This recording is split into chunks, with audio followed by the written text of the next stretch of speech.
जय हिंद दोस्तों। आज फिर हम एक 10वीं की क्लास का एक नया टॉपिक लेकर आए हैं। पिछली वीडियो में हम लोग दर्पण पढ़ लिए थे और उसके फोकस, प्रधान अक्ष ये सब पढ़ लिए थे। आज पढ़ने वाले हैं हम लोग इसी अवतल दर्पण में वस्तु का स्थान और प्रतिबिंब, अर्थात ये वस्तु कहाँ रहेगी अवतल दर्पण में, तो उसका प्रतिबिंब कैसा बनेगा, ये सब हम लोग पढ़ेंगे। अवतल दर्पण में वस्तु का जो प्रतिबिंब है, अर्थात जो उसकी नेचर है, वस्तु का जो प्रकृति है, वो दो तरह की होती है। एक होती है वास्तविक और एक होती है काल्पनिक। तो पहले हम लोग वास्तविक पर चर्चा कर लेंगे कि वास्तविक प्रतिबिंब क्या है। अवतल दर्पण किसी वस्तु का प्रतिबिंब वास्तविक बनाता है। तो कैसे बनाता है कि वही वस्तु अगर कहाँ होगी तो उसका प्रतिबिंब वास्तविक किस तरह बनेगा, बड़ा बनेगा, छोटा बनेगा, काल्पनिक बनेगा, वास्तविक बनेगा। तो काल्पनिक को बाद में देखा जाएगा, पहले वास्तविक को चर्चा कर लेंगे। वास्तविक प्रतिबिंब क्या है? तो एक ऐसा प्रतिबिंब जिसे पर्दे पर हम उतार सकते हैं, उसे वास्तविक प्रतिबिंब कहते हैं।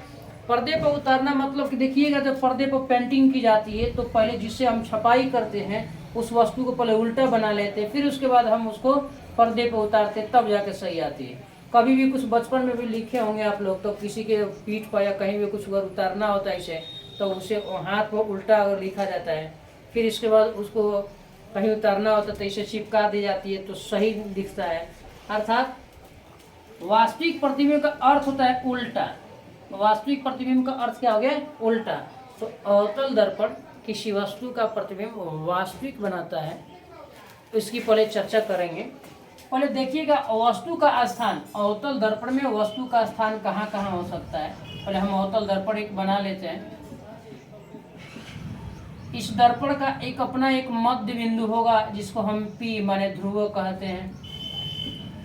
दर्पण का अपना एक मध्य बिंदु होता है जिसे हम लोग P यानी ध्रुव कहते हैं। इसी से एक काल्पनिक रेखा निकलती है, इस रेखा को हम लोग कहते हैं प्रधान अक्ष। प्रधान अक्ष, प्रधान अक्ष क्या है? तो दर्पण के ध्रुव और इसी के ध्रुव के सामने यहाँ एक फोकस होती है, आप पढ़ लिए हैं। फिर यहाँ सामने एक C होती है, वक्रता केंद्र होती है।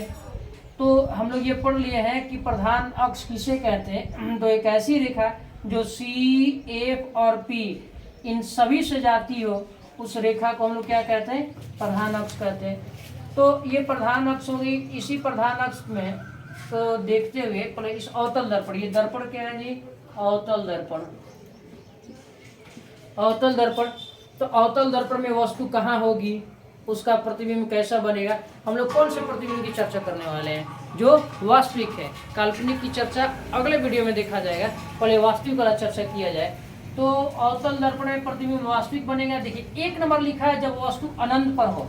अनंत का अर्थ बहुत दूर हो, अनंत का बहुत दूर हो, इसमें बहुत दूर हो तो उसका प्रतिबिंब कैसा बनेगा। पहले हम वस्तु का स्थान देख लेंगे, वस्तु कहाँ कहाँ रखी जा सकती है, फिर उसका प्रतिबिंब कहाँ बनेगा, उसके बाद हम लोग चर्चा करेंगे। तो वस्तु, पहली बात कि हम वस्तु को कहाँ रख सकते हैं? 1 नंबर अनंत पर। 2 नंबर में अनंत और वक्रता केंद्र के बीच, मतलब इधर कुछ नहीं नाम है तो आप इसको क्या कह सकते हैं? अनंत। और इधर इसको हम लोग कहते हैं वक्रता केंद्र।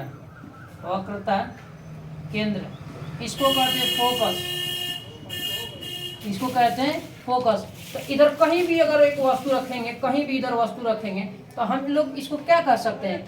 अनंत और वक्रता केंद्र के ये बीच में ना कोई वस्तु है। एक वस्तु कहाँ थी? अनंत पर, बहुत दूर, जिसको हम लोग देख नहीं पा रहे थे। एक वस्तु कहाँ है जी? तो इधर कहीं भी वक्रता केंद्र और अनंत के बीच में हम कहीं भी अगर वस्तु को खड़ा करेंगे तो उसको क्या बोलेंगे? अनंत और वक्रता केंद्र के बीच। चलिए, अब ये हो गई। दूसरा, इसे थोड़ा सा और आगे फिर ले चलेंगे वस्तु को, तो इसके बीच में अगर कहीं रखेंगे, जैसे C और अनंत के बीच में रखेंगे तो B नंबर आ गया। इसको थोड़ा सा और वस्तु को आगे किसका कर लिखेंगे तो हम लोग C पर रख सकते हैं। कहाँ रख से? C पर। C माने वक्रता केंद्र, तो C नंबर यानी 3 नंबर वस्तु को हम लोग कहाँ रख सकते हैं? वक्रता केंद्र पर। इससे थोड़ा सा और आगे किसका कर ले जाएंगे तो कहीं भी इसको किधर भी रखिएगा, किसी भी कहीं भी अगर रखेंगे इसको, तो हम लोग इसको क्या पढ़ते हैं? C और F के बीच, माने कि वक्रता केंद्र और किसके? फोकस के बीच में इस वस्तु को रखे हैं। चलिए, ये समझ गए आप। फिर उसके बाद आइए इसको थोड़ा सा और खिसका कर लेके चलेंगे तो वस्तु कहाँ खड़ी हो सकती है? फोकस पर। वस्तु कहाँ खड़ी हो सकती है? फोकस पर। तो हमने यही लिखा है कि अगला क्या है? फोकस पर। अब देखिए इसको और आगे खिसका कर ले चलेंगे तो इधर कहीं भी हम खड़ा कर सकते हैं इसको। तो इसको क्या पढ़ेंगे? फोकस और ध्रुव के बीच। फोकस और ध्रुव के बीच। याद रखे रहिएगा कि किसी भी वस्तु का काल्पनिक प्रतिबिंब कब बनता है? जब वो वस्तु को हम एफ और पी के बीच रखते हैं। देखिए पहली बात कि जब भी हम एफ फोकस या फोकस से इधर कहीं भी रखेंगे वस्तु का, कहीं भी रख सकते हैं। फिर से ध्यान दीजिएगा आप लोग, हम जब फोकस या फोकस से इधर कहीं भी अगर वस्तु को रखें तो उसका प्रतिबिंब हमेशा वास्तविक बनता है। हमेशा कैसा बनता है? वास्तविक बनता है। याद रख रहिएगा इस बात को। कहीं भी फोकस हो या फोकस से इधर कहीं भी रखें तो उसका प्रतिबिंब कैसा बनेगा? वास्तविक। फोकस से इधर अगर रखेंगे किसी भी वस्तु को, फोकस से इधर यानी फोकस से आगे दर्पण की तरफ, तो हमेशा वस्तु का प्रतिबिंब कैसा बनेगा? काल्पनिक। याद रखे रहिएगा इस बात को। तो हम लोग आज कौन से प्रतिबिंब की चर्चा करने वाले हैं? वास्तविक। कौन सी? वास्तविक। उसके बाद हम लोग क्या चर्चा करेंगे? काल्पनिक। तो वास्तविक समझे, ये अवतल दर्पण किसी भी वस्तु को प्रतिबिंब, किसी भी वस्तु का प्रतिबिंब वास्तविक बनाएगा कब? जब वो फोकस या फोकस से बाहर रहेगा तब वस्तु का प्रतिबिंब वास्तविक। जैसे फोकस से आगे दर्पण की ओर रखेंगे तो उसका प्रतिबिंब कैसा बनेगा? काल्पनिक। तो वही आज हम लोग वास्तविक प्रतिबिंब की चर्चा करेंगे जो अवतल दर्पण बनाता है। तो पहले हम एक नंबर चर्चा कर लेंगे कि जब वस्तु अनंत पर हो तो उसका प्रतिबिंब अवतल दर्पण कैसे बनाता है। तो हम लोग किस प्रतिबिंब की चर्चा करने वाले हैं? वास्तविक। अवतल दर्पण में वस्तु जब अनंत पर होती है तो उसका प्रतिबिंब कैसा बनेगा? वास्तविक। क्योंकि हम वास्तविक प्रतिबिंब की चर्चा करने वाले हैं तो पहले इसका फिगर देख लेंगे। वस्तु अनंत पर हो, देख रहे हैं आप, ये प्रकाश किरण कहाँ से आ रही है? अनंत से आ रही है। तो इसलिए अनंत पर हो जब वस्तु तो उसका प्रतिबिंब कहाँ बनेगा? ऐसे ये फोकस से हो जाएगी, ये भी फोकस हो जाएगी। तो ध्यान से देखे रहिएगा, जब वस्तु अनंत पर होती है तो उसका प्रतिबिंब कहाँ बनेगा? फोकस पर। अच्छा, ये प्रतिबिंब बनता कहाँ है? जहाँ भी परावर्तन और अपवर्तन किरणें एक दूसरे को जहाँ काटती है, याद रख रहिएगा हमेशा इस बात को, जहाँ भी परावर्तन किरणें एक दूसरे को काटेगी या काटती हुई मालूम पड़ेगी वहीं किसी भी वस्तु का प्रतिबिंब बनता है। तो याद रखिए, ये तो आपतित किरण है, ये भी आपतित किरण है। ये कौन सी किरण है? परावर्तित किरण है। ये भी कौन सी किरण है? परावर्तित किरण। तो देखिए याद रखिए, ये परावर्तित किरण है, ये परावर्तित किरणें एक दूसरे को यहाँ काट रही है, इसलिए इसका प्रतिबिंब कहाँ बनेगा? फोकस पर बनेगा, जहाँ भी काटी। जैसे एक और आपको हम फिगर दिखा रहे हैं, आप थोड़ा सा देखते रहिएगा। एक फिगर देखिए यहाँ पर,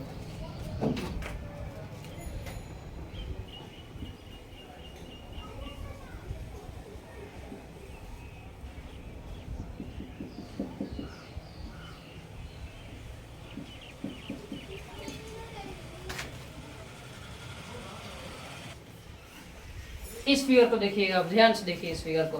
पहली बात यहाँ देखिए, जब वस्तु अनंत पर थी तो उसका प्रतिबिंब कहाँ बना? फोकस पर बना। क्योंकि अनंत से आती हुई प्रकाश किरणें जब दर्पण से टकराकर जब लौट रही है, परावर्तन कर रही है, ये भी परावर्तित किरण है, ये भी परावर्तित किरण है। ये परिवर्तन किरणें कहाँ काट रही है? एक दूसरे को एफ पर काट रही है। तो इसलिए अनंत पर स्थित वस्तु का प्रतिबिंब कैसा बनेगा? यानी कहाँ बनेगा? तो फोकस पर बनेगा। वो भी कैसा बनेगा? वास्तविक। कि हम लोग वास्तविक प्रतिबिंब की चर्चा कर रहे हैं। यहाँ देखिएगा, थोड़ा सा ध्यान से देखिए, ये भी प्रकाश किरण कहाँ से आ रही है? अनंत से। ये प्रकाश किरण कहाँ से आ रही है? अनंत से।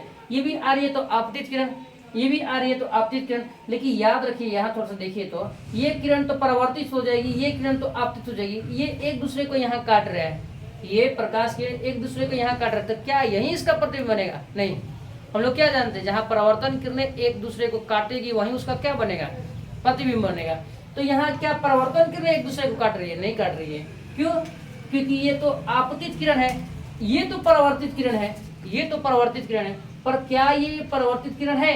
नहीं, ये आपतित किरण है। प्रतिबिंब कहाँ बनेगा? जहाँ दोनों परावर्तन किरणें एक दूसरे को काटती हो।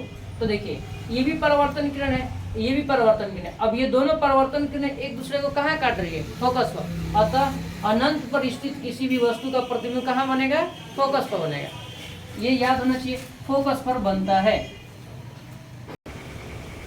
तो अभी हम देखें कि जब वस्तु अनंत पर होती है तो उसका प्रतिबिंब कहाँ बनता है? फोकस पर बनता है। हाँ, एक बात आवश्यक बता दें आपको कि ये प्रकाश की किरणें जब आती है तो दर्पण से टकराकर आखिर फोकस ही क्यों जाती है, ये आपको हम अगले वीडियो में समझा देंगे कि ये प्रकाश की किरणें किसी बिंदु से ही क्यों गुजरती है, फोकस से ही क्यों परिवर्तन करती है, मैं अगले वीडियो में समझा दूंगा।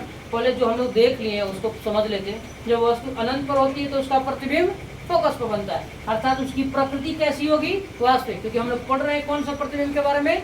वास्तविक प्रतिबिंब के बारे में। अर्थात जब वस्तु अनंत पर हो तो उसका प्रतिबिंब कैसा बनेगा? वास्तविक। वास्तविक कहीं क्या कहते हैं? उल्टा। आकार माने उसका साइज कैसा होगा? तो बहुत छोटा होगा, माने बहुत छोटा, बिंदुवत लगभग, यानी साइज कैसा होगा? छोटा। स्थान, आप स्थान देखकर बता सकते हैं कि सी पर है कि सी और एफ के बीच में है कि एफ पर है, कहाँ है जी? तो प्रतिबिंब का स्थान कहाँ है? फोकस पर। अतः अगला और आगे देखेंगे अनंत और वक्रता केंद्र के बीच हो तो उसका प्रतिबिंब कहाँ बनेगा, और आपको बता देंगे अगले वीडियो में कि ये फोकस से ही क्यों जाती है। आप लगे रहिए। धन्यवाद। Thank you.